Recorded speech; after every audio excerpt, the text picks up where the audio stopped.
refrescando a Francis Bacon. Francis Bacon y la metodología experimental. Leo primeramente la historia de la filosofía de la editorial Ecasia. Estoy estudiando solo eso. Vida y obras. Francis Bacon nació en Londres en 1561 y se educa primero en Cambridge y luego en París.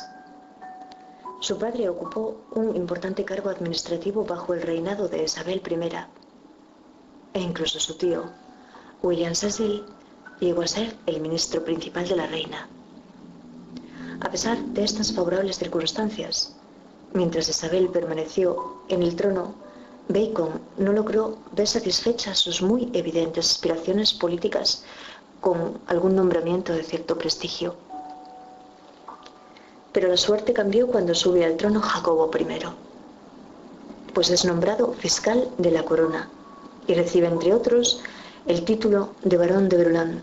Como fiscal de la corona se le acusó de recibir regalos, motivo por el cual fue multado, encarcelado y apartado de la vida pública, aunque el rey perdonó la multa y su encarcelamiento duró solo unos días.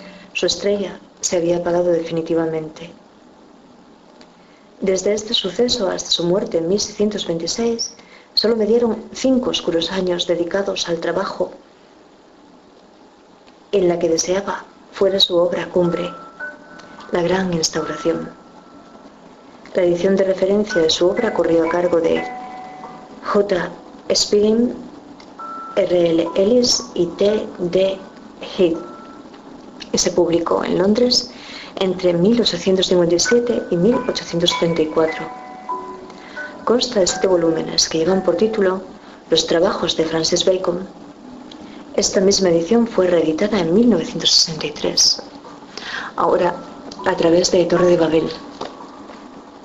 Todo el pensamiento filosófico de Bacon se halla contenido en la obra, que meditaba con el título de Instauratio Magna, y de la que apenas escribió más que 2 primeras partes tituladas De Dignitate et Argumentis Essentiarum y Novum Organum, 1620. Las restantes obras que dio a la imprenta son Ensayos de Moral y de Política, 1597, escritos primero en inglés y publicados más tarde en latín con el título de Sermones Fideles Sirve Interiora Rerum, 1625. Los opúsculos De Sapientia Veterum, 1609, Historia Ventorum, Historia Vitae et Mortis, 1622, Historia Dei et Peri, Historia Soni, Silva Silvarum, Sive Historia Naturalis, obra póstuma.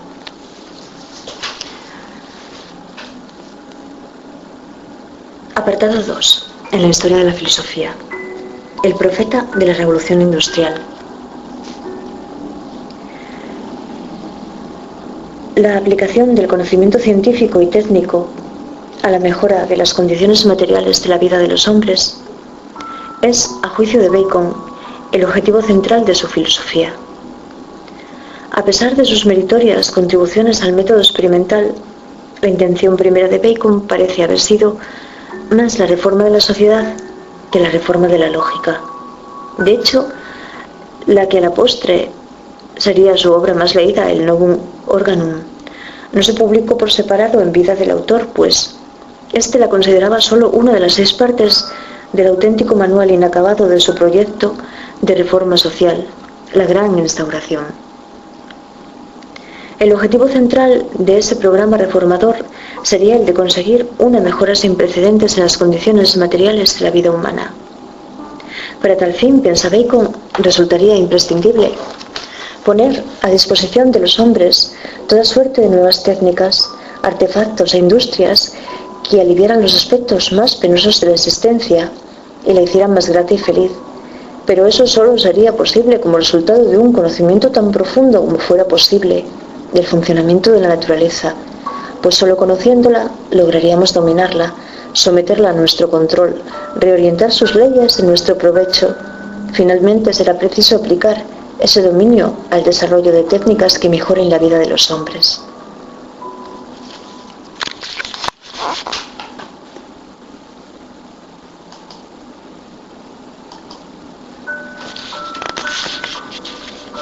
La reforma del conocimiento, la nueva inducción. El saber antiguo y medieval, especulativo y estéril, debe ser sustituido por un nuevo saber que permita conocer y dominar la naturaleza. Para ello es necesario, en primer lugar, alcanzar una experiencia pura, sin interferencias que distorsionen el auténtico conocimiento de las cosas. Después habrá que recoger y ordenar sistemáticamente lo experimentado antes de proceder a las generalizaciones inductivas.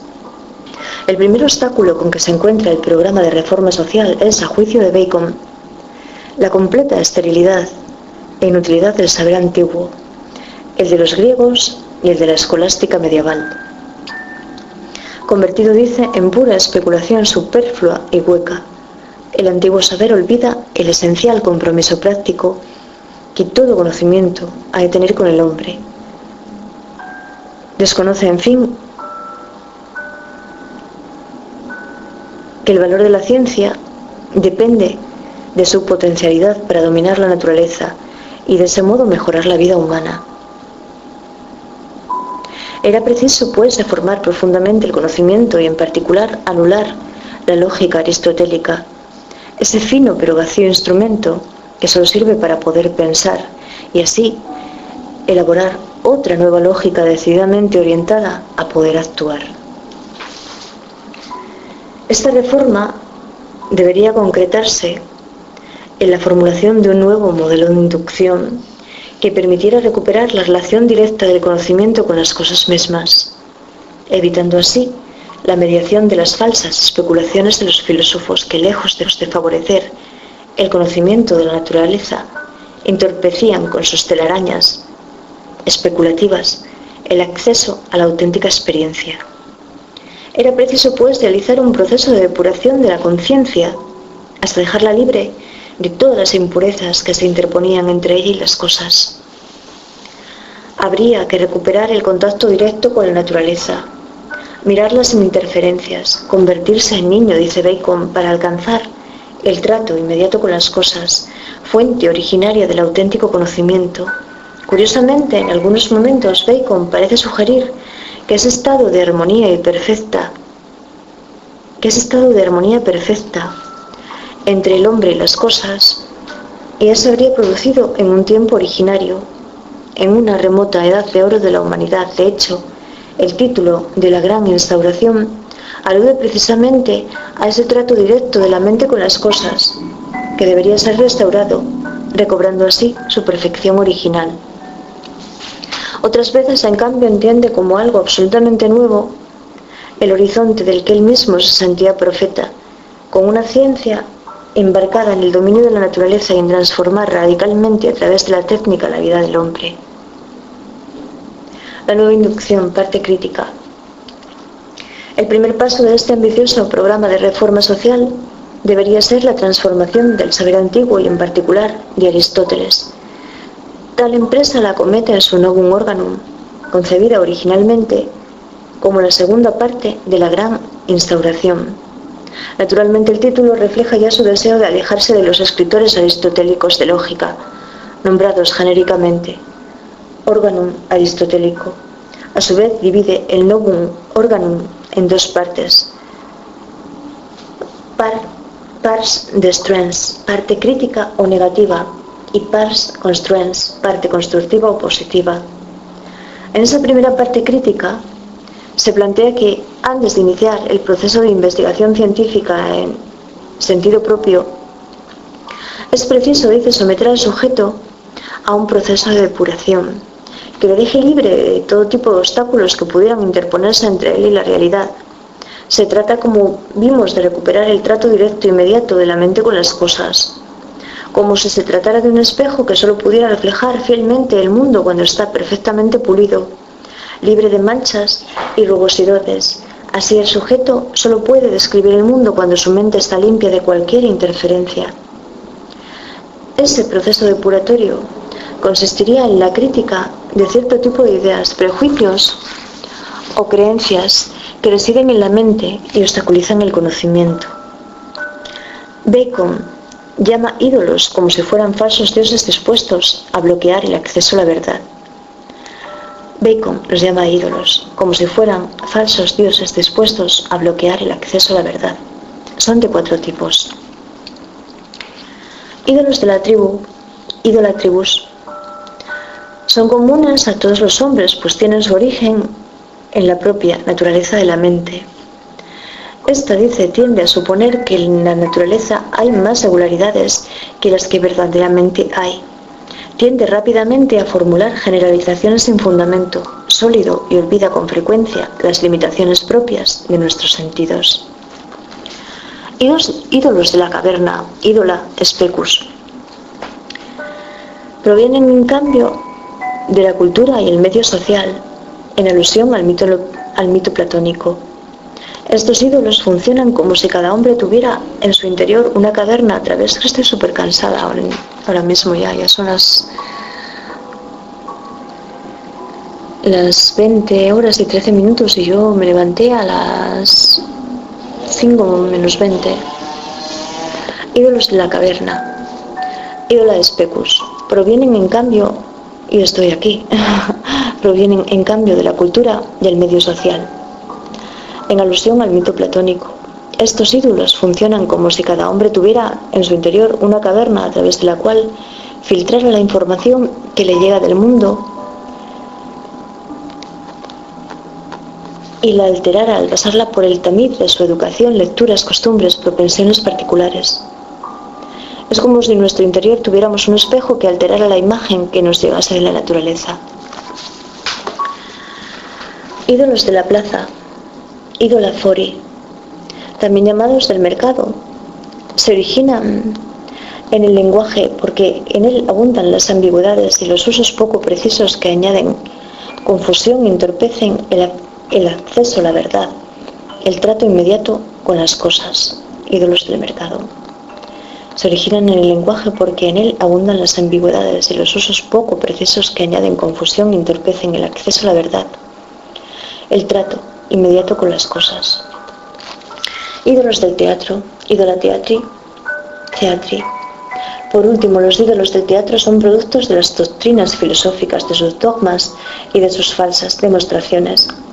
Son como piezas teatrales que hubieran construido en nuestras cabezas mundos imaginarios pero irreales, reproduciendo así en nosotros representaciones falsas e ilusorias de la realidad. Los marcos racionales.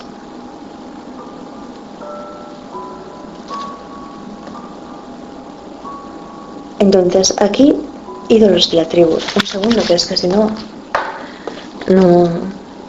esto no es estudio porque esto es para mañana. Ídolos de la tribu. Este tiene que ver con la dopamina.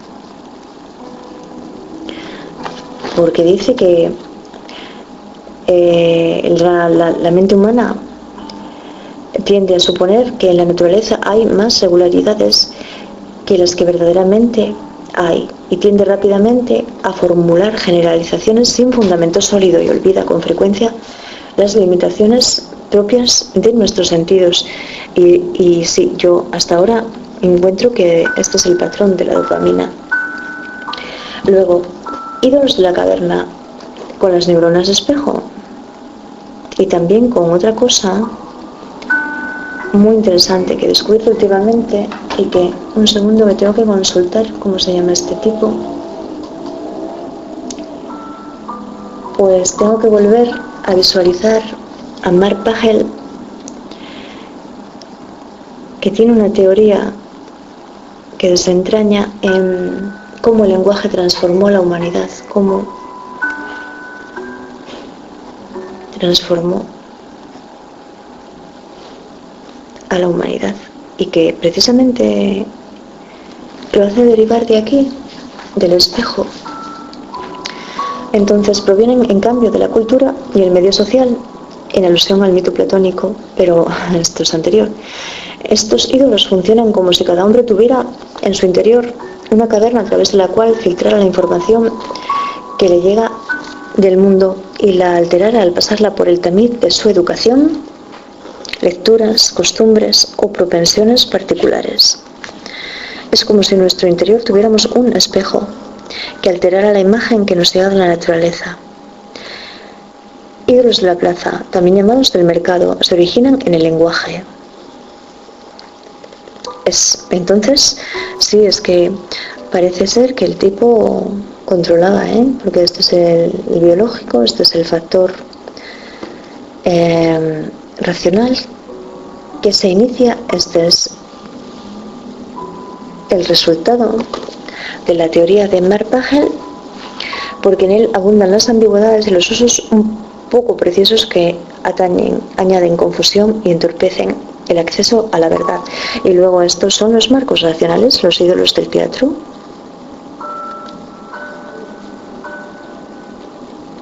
Y ya lo tengo, lo que buscaba. Así que adelante, la nueva inducción, parte constructiva. Una vez depurado, el sujeto ya está en disposición de conocer y se podría entonces iniciar la tarea de confeccionar una historia natural y experimental. En eso estoy yo, que permitirá hacer el mayor acopio posible de conocimientos, datos y observaciones procedentes de las ciencias estéticas o de las diversas artes.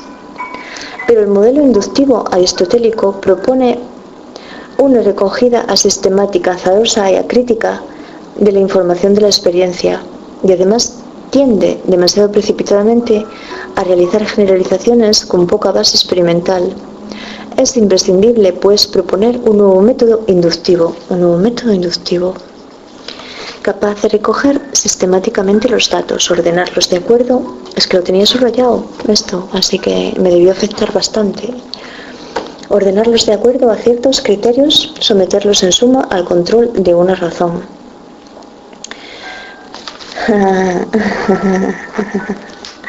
Como se vio previamente depurada.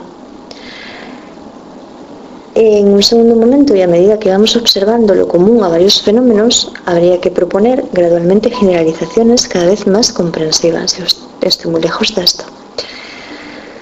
La herramienta fundamental en el momento de recogida sistemática, son las conocidas como tablas de presencia, de ausencia y de grados. ¡Qué bueno!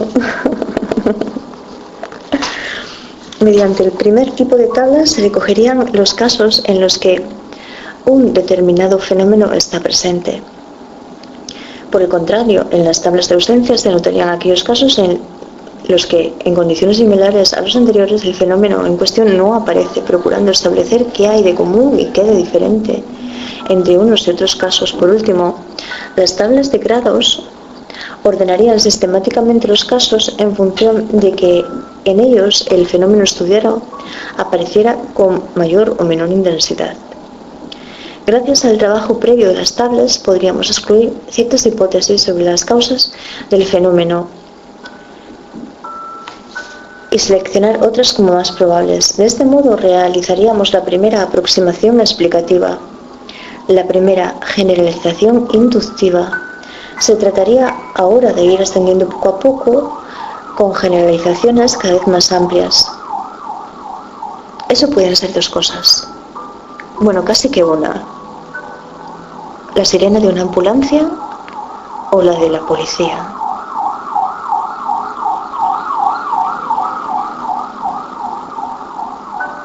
Una generalización inductiva, por ejemplo. Aquí es bastante común porque es una rotonda de circulación, entonces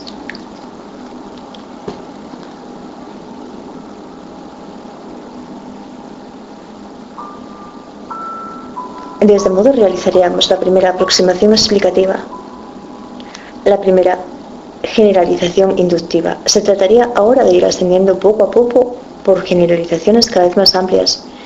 Para ello deberíamos comprobar experimentalmente nuestra hipótesis mediante lo que llama instancias prerrogativas.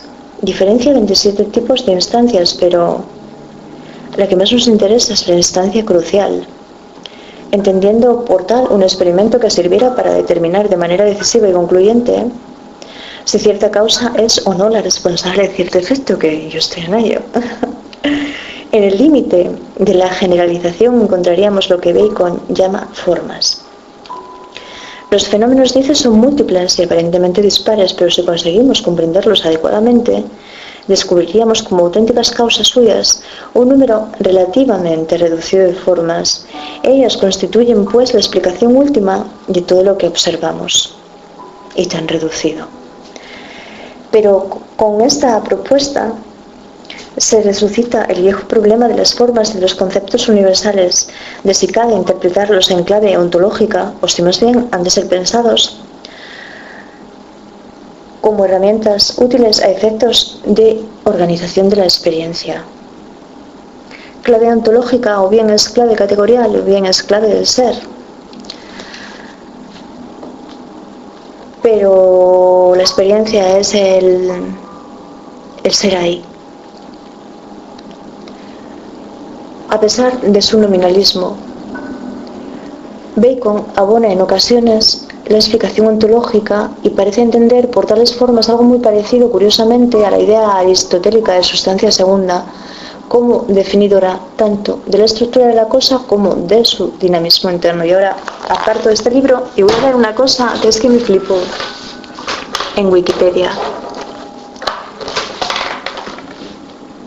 Sí, me flipó. Esto que leí yo aquí en Wikipedia de Shakespeare, no lo había leído nunca. Por encima, Obras Bacon y Shakespeare. La teoría baconiana sobre la autoría de la obra de Shakespeare, propuesta por primera vez a mediados del siglo XIX, sostiene que Francis Bacon escribió las obras de teatro que se atribuyen en forma convencional a William Shakespeare, en contra del punto de vista aceptado de que fue William Shakespeare de Stratford quien escribió los poemas y obras que llevan su nombre. La principal evidencia baconiana se funda en la representación de un motivo para el ocultamiento.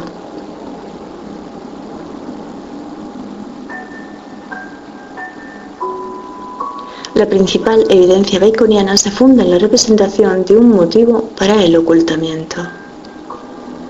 Las circunstancias que rodean la primera puesta en escena de la comedia de las equivocaciones. No la conozco.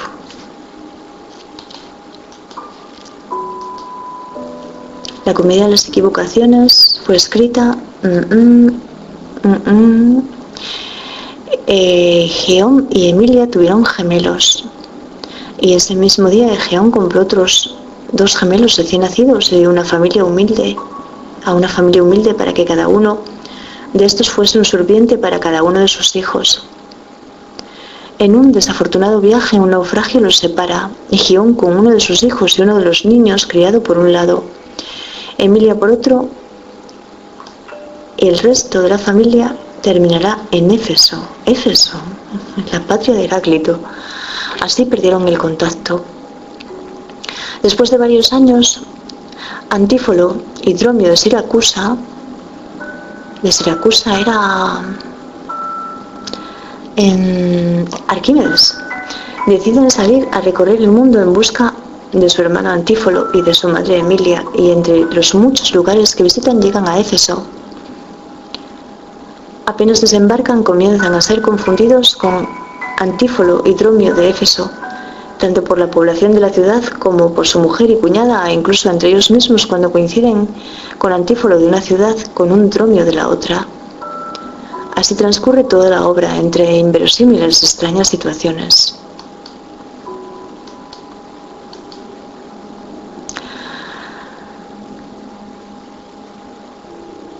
La proximidad de Bacon a la carta de William Strachey, a partir de la cual muchos estudiosos creen que se basó La tempestad. Teatro. Argumento. Próspero, duque legítimo de Milán. Matrimonio. Interpretación de alusiones en las obras al conocimiento legal de Bacon. Los numerosos supuestos paralelismos con las obras publicadas de Bacon y anotaciones en el Promo, su libro de notas personal, El interés de Bacon en las historias civiles y alusiones sosteniblemente autobiográficas en las obras de teatro. Como Bacon contaba con conocimiento de primera mano de los métodos de codificación del gobierno, muchos baconianos piensan que él escribió pistas de su autoría en la obra de Shakespeare en forma codificada. La mayoría de los estudiosos de fuste rechazan todos estos argumentos en favor de Bacon y critican a la poesía atribuida a Bacon como demasiado diferente de la de Shakespeare como para haber sido escrita por la misma persona. Luego hay teorías sobre el ocultismo.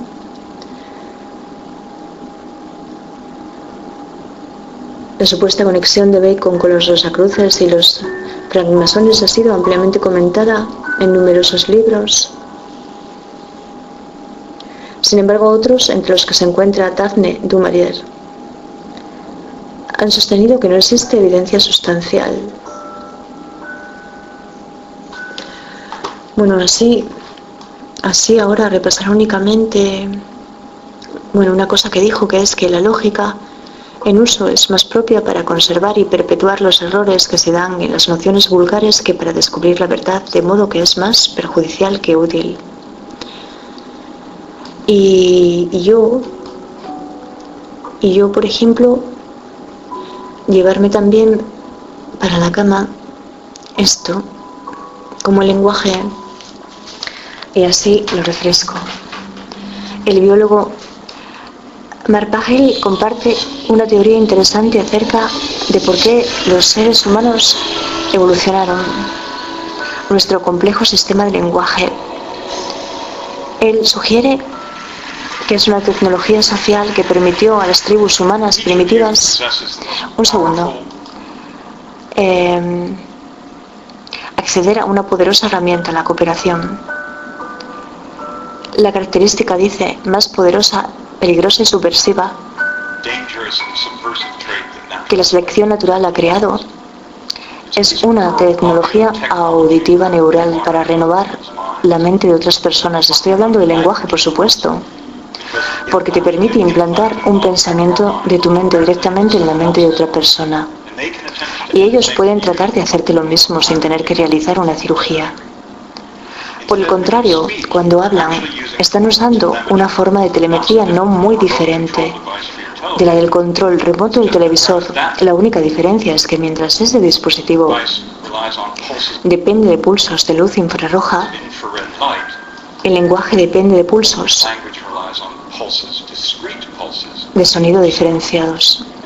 Y así como usan el control remoto para cambiar los ajustes internos del televisor de acuerdo al estado de ánimo, así usan el lenguaje para modificar los ajustes dentro del cerebro un segundo.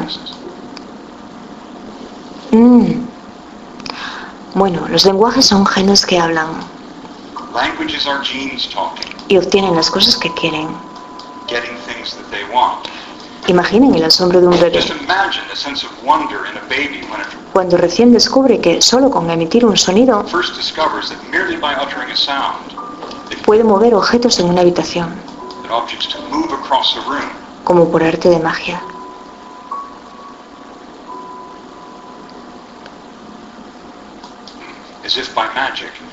Y tal vez hasta en su boca. Ahora bien, el poder subversivo del lenguaje ha sido reconocido durante años en censuras, en libros que no se pueden leer, en frases que no se pueden usar y palabras que no se pueden decir. De hecho, la historia de la Torre de Babel en la Biblia es una fábula y advertencia acerca del poder del lenguaje. Según dicha historia, los seres humanos primitivos fueron tan vanidosos de pensar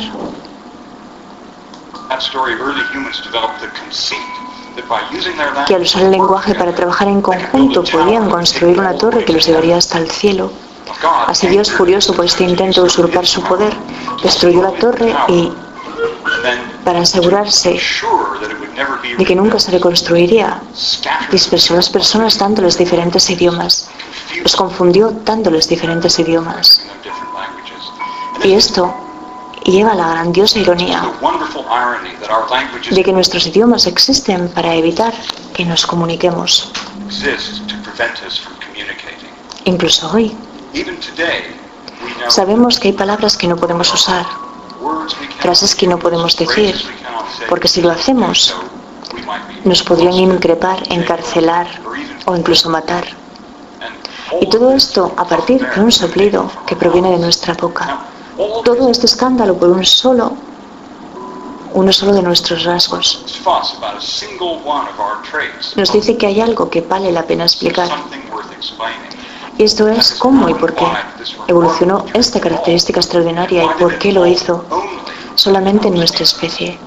Es un poco sorprendente que para llegar a una respuesta a esa pregunta tengamos que usar una herramienta de los chimpancés. Estos chimpancés están usando herramientas. Y a esto lo tomamos como un signo de inteligencia. Pero si de verdad fueran inteligentes, ¿por qué usarían una rama para extraer termitas de la tierra? Y no una pala. Y si de verdad fueran inteligentes, ¿por qué abrirían nueces con una roca?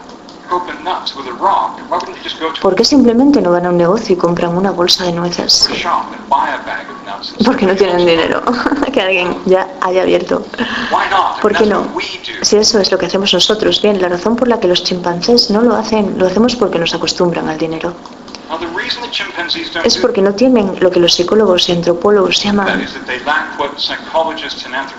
aprendizaje social. Ahí tengo que apuntarlo.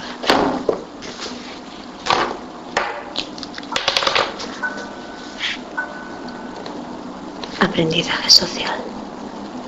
Es lo que tenemos nosotros. Los ídolos de la caverna. En realidad todos los ídolos tienen que ver con todos.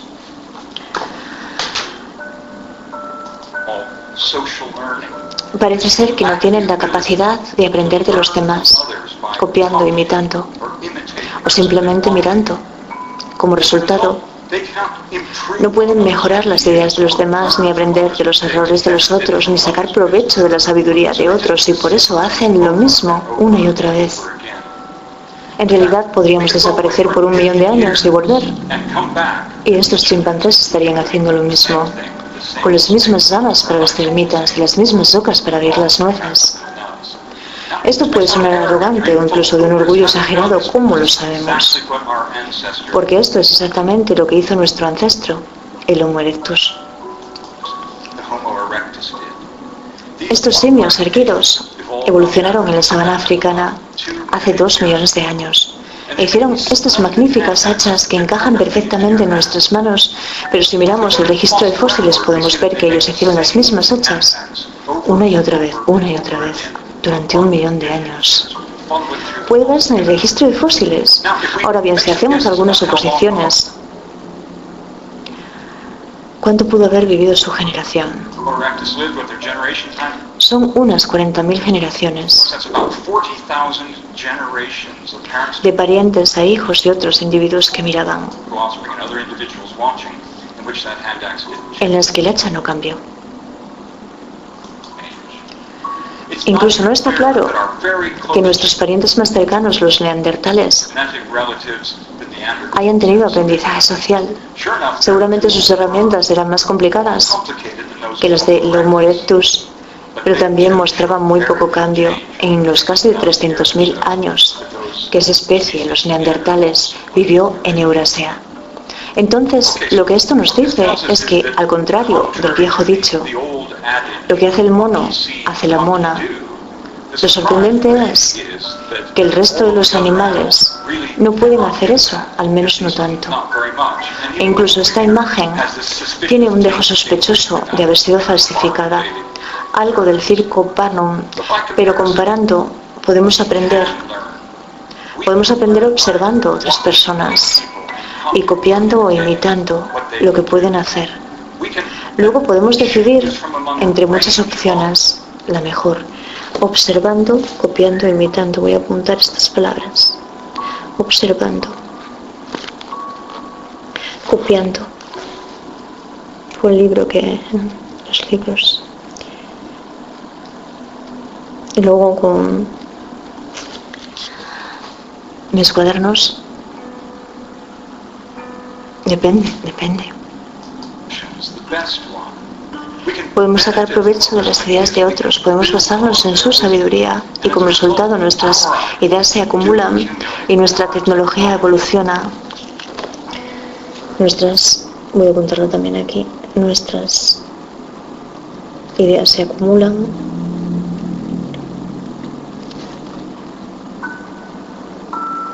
y nuestra tecnología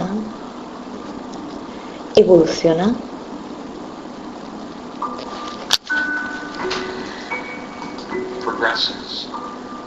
Y esta adaptación cultural acumulada,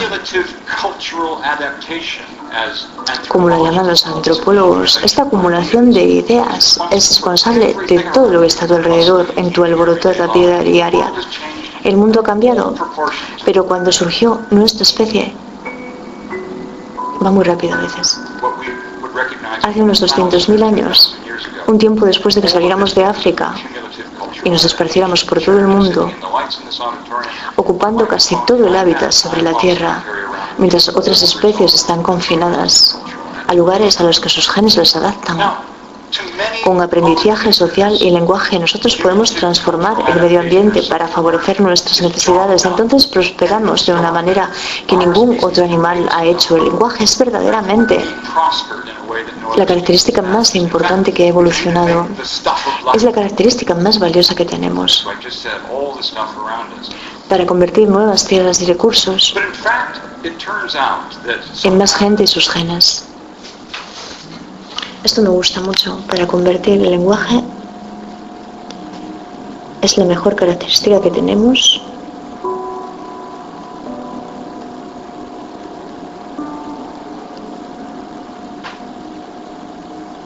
Para convertir tierras y recursos en más gente y sus genes.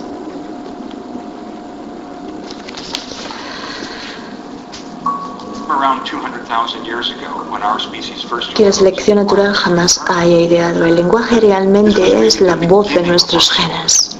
Al evolucionar el lenguaje, hicimos algo extraño, incluso estrafalario. Mientras nos esparcíamos por el mundo, desarrollábamos miles de lenguajes diferentes. Actualmente hay cerca de 7 o 8.000 lenguas diferentes en el mundo. Pero dirán, bueno, esto es natural. Así como nos separamos, nuestros lenguajes naturalmente harán lo mismo. Pero el verdadero misterio e ironía es que la mayor densidad de lenguas diferentes de la Tierra se encuentra donde la gente está más concentrada. Es que esto ya lo tengo que apuntar en otro lado. La mayor ironía. Voy a pasar un poco para atrás. ¿Se puede? No se puede. Hicimos algo extraño. Estrafalario. Mientras nos esparcíamos por el mundo, desarrollamos miles de lenguajes diferentes. Actualmente hay cerca de 7 o 8.000 lenguas diferentes en el mundo. Pero dirán, bueno, esto es lo natural, así que...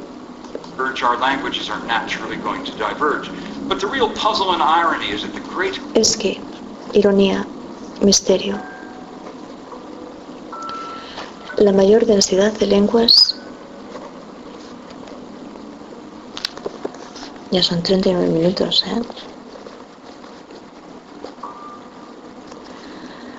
diferentes de la Tierra.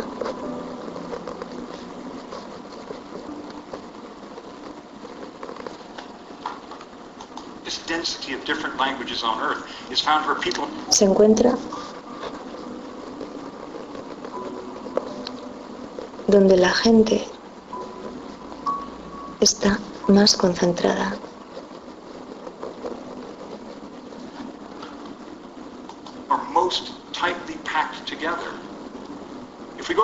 Si vamos a la isla de Papúa Nueva Guinea,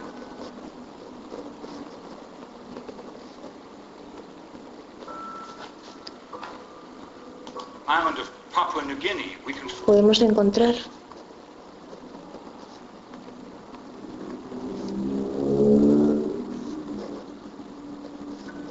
entre 800 y 1000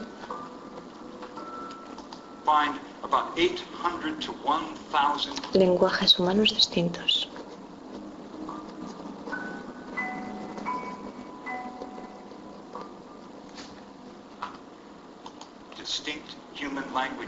Diferentes, que se hablan solo en esa isla.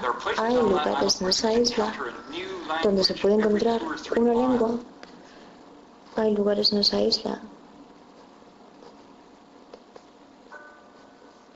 Eso está aquí, ¿eh?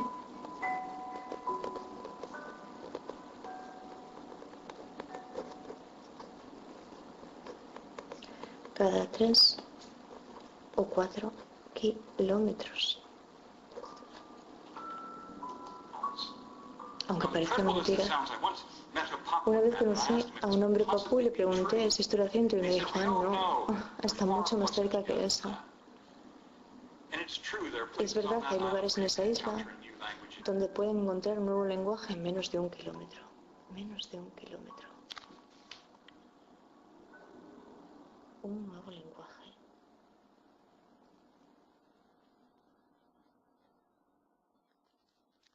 Hasta aquí. Refrescando a Francis Bacon. Francis Bacon y la metodología experimental. Leo primeramente la historia de la filosofía de la editorial Ecasia. Estoy estudiando solo eso. Vida y obras.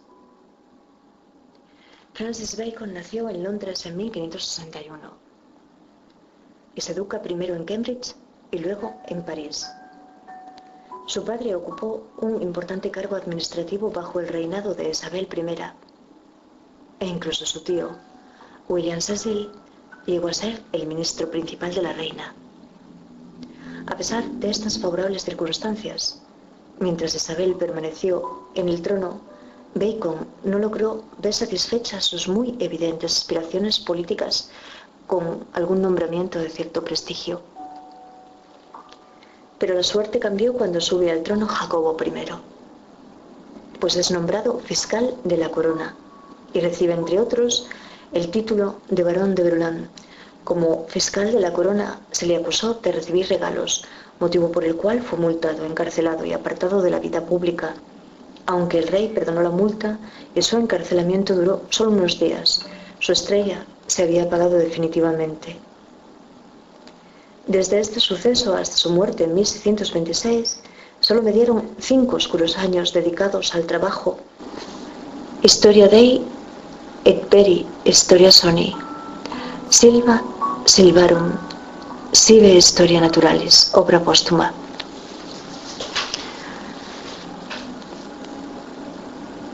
Apartado 2. En la historia de la filosofía. El profeta de la Revolución Industrial. La aplicación del conocimiento científico y técnico a la mejora de las condiciones materiales de la vida de los hombres es, a juicio de Bacon, el objetivo central de su filosofía. A pesar de sus meritorias contribuciones al método experimental, la intención primera de Bacon parece haber sido más la reforma de la sociedad que la reforma de la lógica.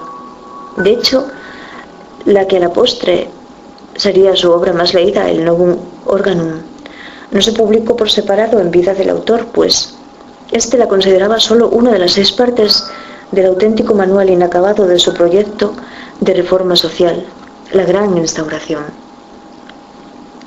El objetivo central de ese programa reformador sería el de conseguir una mejora sin precedentes en las condiciones materiales de la vida humana. Para tal fin, piensa Bacon, resultaría imprescindible poner a disposición de los hombres toda suerte de nuevas técnicas, artefactos e industrias que aliviaran los aspectos más penosos de la existencia y la hicieran más grata y feliz, pero eso en la que deseaba fuera su obra cumbre, la Gran Instauración. La edición de referencia de su obra corrió a cargo de J. Spedding, R. L. Ellis y T. D. Heath y se publicó en Londres entre 1857 y 1874. Consta de 7 volúmenes que llevan por título Los trabajos de Francis Bacon. Esta misma edición fue reeditada en 1963, ahora a través de Torre de Babel. Todo el pensamiento filosófico de Bacon se halla contenido en la obra, que meditaba con el título de Instauratio Magna, y de la que apenas escribió más que 2 primeras partes tituladas De Dignitate et Argumentis Essentiarum y Novum Organum, 1620. Las restantes obras que dio a la imprenta son Ensayos de Moral y de Política, 1597, escritos primero en inglés y publicados más tarde en latín con el título de Sermones Fideles Sirve Interiora Rerum, 1625.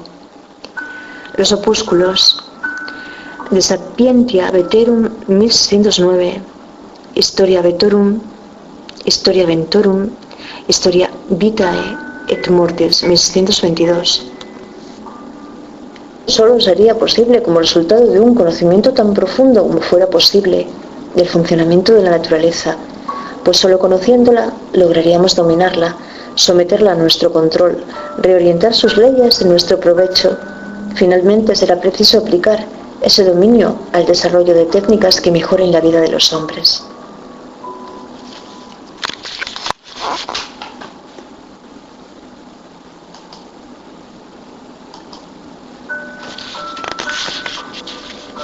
La reforma del conocimiento, la nueva inducción. El saber antiguo y medieval, especulativo y estéril, debe ser sustituido por un nuevo saber que permita conocer y dominar la naturaleza. Para ello es necesario, en primer lugar, alcanzar una experiencia pura, sin interferencias que distorsionen el auténtico conocimiento de las cosas. Después habrá que recoger y ordenar sistemáticamente lo experimentado antes de proceder a las generalizaciones inductivas. El primer obstáculo con que se encuentra el programa de reforma social es, a juicio de Bacon, la completa esterilidad e inutilidad del saber antiguo, el de los griegos y el de la escolástica medieval.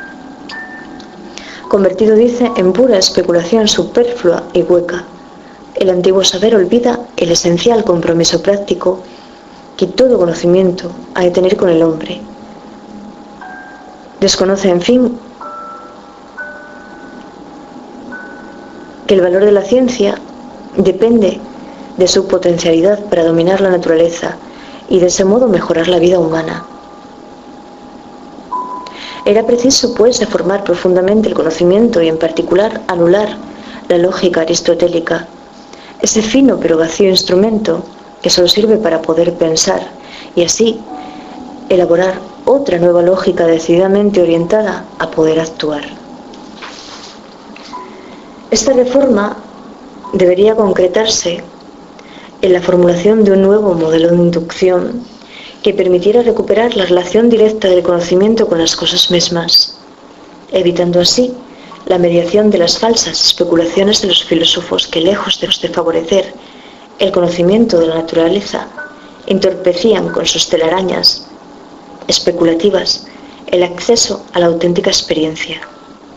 Era preciso, pues, realizar un proceso de depuración de la conciencia hasta dejarla libre de todas las impurezas que se interponían entre ella y las cosas.